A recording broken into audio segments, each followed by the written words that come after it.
అంటే మనందరము డబ్బు కోసం బానిసలాగా కష్టపడాలి. బానిసలాగా కష్టపడ్డ తర్వాత ఏదైతే డబ్బు వస్తుందో వృధా ఖర్చులు అనేది చేయకుండా సేవింగ్ అనేది చేయాలి. చేసిన తర్వాత ఆ డబ్బుని తీసుకెళ్ళి అలాంటి ప్లేస్లో అనేది ఇన్వెస్ట్ చేయాలి. అక్కడి నుంచి ఆ డబ్బు మన కోసం బానిసలాగా కష్టపడాలి. ఏ రోజైతే ఆ డబ్బు మన కోసం బానిసలాగా కష్టపడుతుందో ఆ రోజు నుంచి మనం ఎదుగుతున్నట్టు లెక్క. అప్పటి వరకు మనం వస్తుంది పోతుంది అంటే ఎదుగుతలేం. Every day we are dying from inside. So అందుకోసం వాట్ ఎవర్ సంపాదించిన డబ్బుని అలాంటి ప్లేస్లో ఇన్వెస్ట్మెంట్ చేయాలి.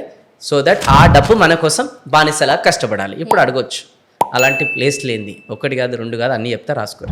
గోల్డ్లు అనేది ఈ మధ్యకాలంలో ధరలు పెరిగిపోతున్నాయి. గోల్డ్ అనేది రెండు రకాలు ఉంటుంది అనమాట. ఒకటి డిజిటల్ గోల్డ్, ఇంకోటి వచ్చేసి ఫిజికల్ గోల్డ్. ఫిజికల్ గోల్డ్లో ఎప్పుడు ఇన్వెస్ట్మెంట్ చేయాలి తెలుసా? ఏదైతే ఇంట్లో ఆడవాళ్ళు ఉంటారో వాళ్ళకి వేసుకోవడానికి కొంచెం మంచిగా ఉంటే బాగుంటుంది అనుకుంటే అది పెట్టుకోండి. అంతేగాని తీసుకొచ్చి గోల్డ్ అనే డబ్బు ఇన్వెస్ట్మెంట్ చేస్తే వేస్ట్ అనమాట. చేయాలి ఎక్కడ చేయాలంటే డిజిటల్ గోల్డ్ వేయాలి. అంటే గోల్డ్ మ్యూచువల్ ఫండ్కి ఉంటుంది అనమాట. అలా వేస్తే ఇంకా మల్టిప్లై అవుతుంది. అలా చేయండి. అంతేగాని ఫిజికల్ గోల్డ్లో మొత్తం తెచ్చి పెట్టొద్దు. Next real estate.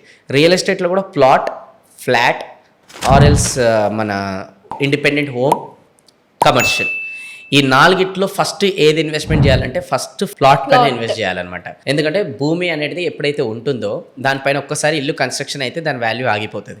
సో అందుకోసం ల్యాండ్ అనేది పైన ఇన్వెస్ట్మెంట్ చేయాలి.